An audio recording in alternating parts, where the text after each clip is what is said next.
Le temps ne joue pas en votre faveur, les jours s'échappent comme le sable d'un poing fermé. Chaque souffle est un rappel que la grâce n'est pas éternelle pour ceux qui choisissent de l'ignorer. Le monde crie, les ténèbres avancent, les cœurs s'endurcissent sans trembler, mais la voix de Dieu résonne encore. Répentez-vous avant qu'il soit trop tard, avant que tout soit scellé.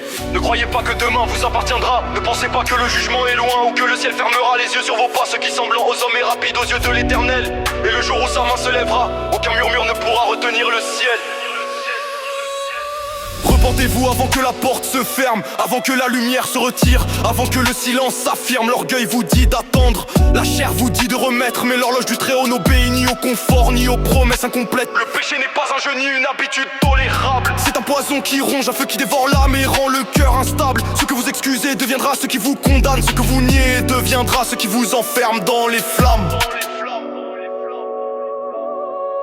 Repentez-vous tant que la voix de Dieu appelle encore, tant que la grâce frappe aux portes, tant que le pardon reste un trésor, car viendra un jour où la miséricorde cédera place à la justice, où les larmes ne suffiront plus, où les regrets ne seront plus propices. Ne vous cachez pas derrière les traditions ni derrière les mots.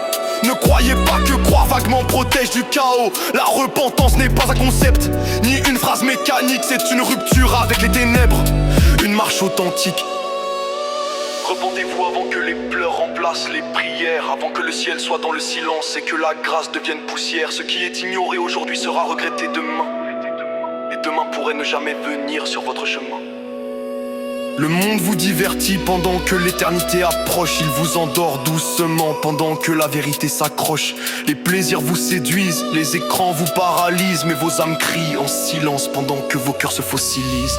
Repentez-vous avant que l'orgueil ne vous tue, avant que votre conscience ne s'éteigne, avant que l'esprit ne se taise et ne rompe les liens perdus. Dieu ne forcera pas ce que vous refusez avec entêtement, mais il retirera sa main à ceux qui persistent volontairement. Ce n'est pas la peur qui appelle, c'est la vérité qui prévient, c'est l'amour qui avertit avant que la justice ne vienne. La repentance n'est pas une punition mais une porte de retour. C'est une invitation à vivre, à renaître, à revoir le jour.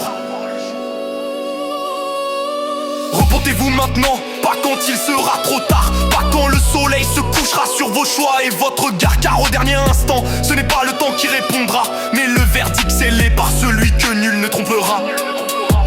Repentez-vous avant que la mort ne vous surprenne, avant que la maladie frappe, avant que la peine s'égrène. N'attendez pas le chaos pour invoquer le salut, n'attendez pas le tombeau pour regretter ce que vous avez perdu.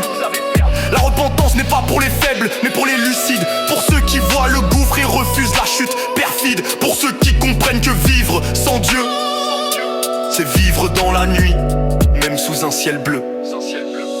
Repentez-vous avant que le ciel se ferme comme un voile, avant que la voix de Dieu ne cesse d'appeler sous les étoiles, car un jour très proche, ce que vous avez rejeté sera la vérité qui vous jugera, sans appel, sans pitié.